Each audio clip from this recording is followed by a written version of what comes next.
So today we're going to play the guilty pleasures game. And not just the guilty pleasures, that's the easier stuff to admit, like, oh, I like to watch, crappy romance shows or whatever. I mean, those are great guilty pleasure shows. And you can even look within those things to see your bigger, deeper guilty pleasures. Absolutely.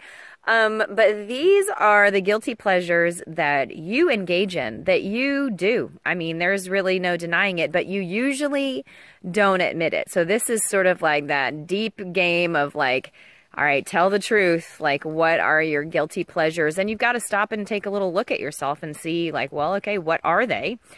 What kind of stuff do I like that's a little bit, I'm going to say twisted, but it doesn't have to be like horribly twisted, but just a little bit. And I'm going to give examples in my own world of like, things that I've found. Like my biggest one was I love the human will. I love the human will. I love it when somebody's like willpower shows up. It's like a beautiful treasure for me to see. But like in order to get to see it, I do have this guilty pleasure of like kind of pushing someone or like challenging them to see their will come out, like always giving them a little more than they can take. And I do this to myself. I mean, ultimately, I do this to myself the most because I want to see that human will come out and meet me.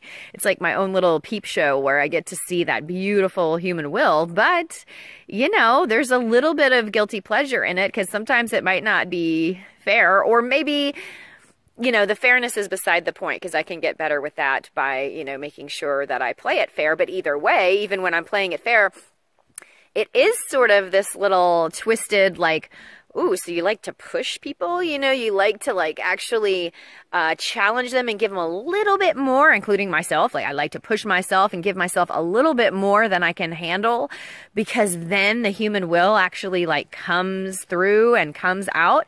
And it's like something I actually take pleasure in. Like in my job, I mean, I teach aerial dance and I love to like really challenge people and give them a little bit more and like push them as hard as they possibly can go, and really get to see the human will, which isn't usually something that someone's going to like list on, their best attributes list. Like this is something that people usually kind of shove under the rug or don't like see about themselves and don't notice like, oh yeah, I kind of have this like guilty pleasure or like kind of twisted enjoyment, I get like some enjoyment out of this thing that like probably other people don't. So this is what we're looking at. We're making a list. We're getting in there and like confessing, truth or dare style, but like obviously on the truth end, confessing those guilty pleasures. What are they? Do you love forbidden things or like to do things that are kind of like forbidden or might get you in trouble? Do you like mischief? Another one might be like criticizing. Do you actually like critiquing or breaking things apart or just like, cutting something down to size and, you have an actual pleasure in it. You're like, yeah, I kind of like that. I mean, I know it's not good to do all the time, just like I know it's not good to push people all the time, but like actually, if I'm being honest, I get some pleasure in that. I love to just pick every little thing apart and critique it and like lay it all out and, whatever. Or do you like complaining?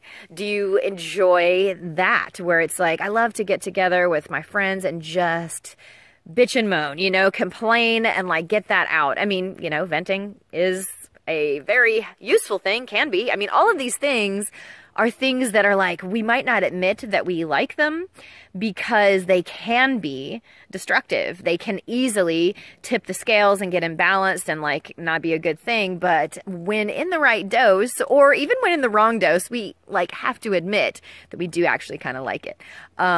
Something like that is another one I can think of. It makes me think of this, this pillow I saw. It was in a TV show. And they had this like crocheted pillow sitting on the couch that was like, if you don't have something nice to say at all, then come sit next to me. And I just like am so deeply, deeply amused by that. And I think it's because I have a little twisted enjoyment for that like venting or complaining. And I think the reason is because it's like somebody saying the real stuff. Like, if you don't have anything nice to say, if you're not just going to spout niceties, like, come sit over here next to me, you know? And I don't mind. Like, I like it. Let's hear the stuff, you know? Or I'd rather you talk real with me than, you know, have to listen to the pleasantries or whatever. Although, in a, like, a huge dose, I don't like somebody that's just, like, a victim and, like, complaining about their life all the time. I don't actually like that part. But there is, and then this is part of the exercise, is like fishing in there and really inquiring into yourself and into this twisted pleasure, into what part gives you pleasure. It's not actually just the complaining and the moaning and the woe is me, although some people do like that. Like, I actually have a friend, and when we played this game together, he said he likes pity. He kind of has this little twisted enjoyment of like people pitying him, because it kind of feels good, like they're kind of taking care of him, or that they care about him, or like, oh, you poor thing, you know, something, and he gets something off of it. There's like a little pleasure off of it. And so he does find himself kind of doing a woe is me thing, and doing that complaining in that victim way, because he kind of likes that sad story. He likes those sad flavors in life, you know, and that's totally fine. I think that using all the flavors and all the different colors, you know, sad colors, happy colors, whatever, in life, metaphorically, yields like the most depth of art, you know? So yeah, I like sad flavors too. But he realized that, I'm kind of like, because I'm not aware of this, I'm letting it get out of step sometimes. Or just like, it's helpful to know this about myself so I can see it when it's happening. You know, because being aware of it, he can realize in the moment, like, okay, right now I'm actually kind of playing for pity. I'm doing that thing that I do where I'm like saying things a little bit more dramatic than they really are, that I'm kind of explaining things in a way that make them seem a little bit worse than they actually are, because I kind of like that pity, you know, and that kind of self-awareness, number one, it's really helpful to know yourself. And that way, if there are imbalances, you can keep them more balanced. But it's also just sort of like a deep satisfaction and even an amusement. Like, you can smile and be like, yeah, here I go again. You know, it's just like knowing a friend so deeply that when you see them doing that thing, you smile because you know exactly what that thing is, you know? And there's deep satisfaction in that level of closeness and intimacy, even with yourself, you know, when you're like, oh yeah, I see what's up here, you know, and yeah, it's a beautiful thing. Oh, and I thought of another example that I see a lot of people liking, this guilty pleasure of like liking to see people in conflict, you know, not like huge conflict where you want to sit in a room with like people fighting, but you kind of like to see people kind of getting ticked off with each other. So you kind of set up little rubs, you know, where you're like, yeah, well, you know, I don't think she likes that, what you said, or, you know, that kind of thing. I mean, that used to happen all the time in school, where somebody would kind of plant something in somebody else's mind because they knew that it would kind of get them a little bit agitated with the other person. And, you know, again, these things are not awesome things. They're not like built into the greatest, wonderful things that could ever be said about human beings. These are not our most glorious moments. And I mean, we're admitting that, right? And certainly out of step or out of check, they can be very damaging.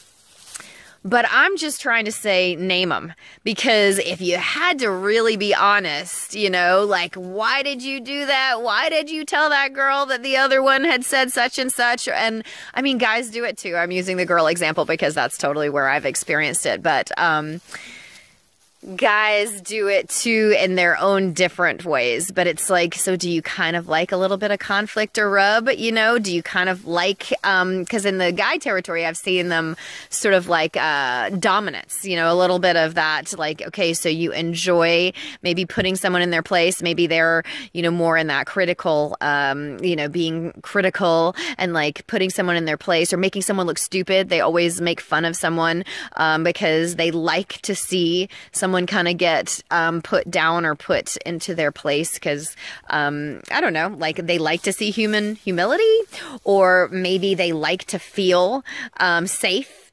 And they love to feel safe. And once, you know, they're putting the other people down, it makes them feel safe. Like, all right, well, I'm fine because I just like proved my prowess or something, you know. So there's all these different things to look into about this too. It's like, okay, what are the things that I like in this? What even gets me to the point where I do take it too far? Why do I even do that? And that's the stuff that helps you keep it in balance, you know?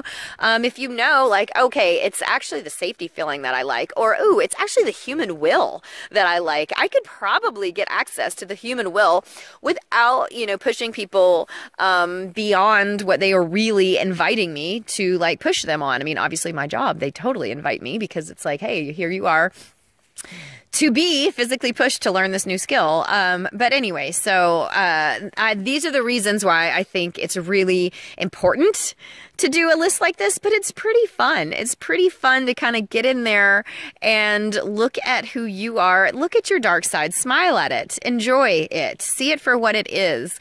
And it doesn't have to be such a heavy thing. It's not as bad as like, a dark side, this is what makes me so awful. It doesn't. I mean, you see it in a manageable way. Like the fact that I love the human will, that's not a big problem, right? Or the fact that that guy that I was talking about loves to feel deep human concern from others.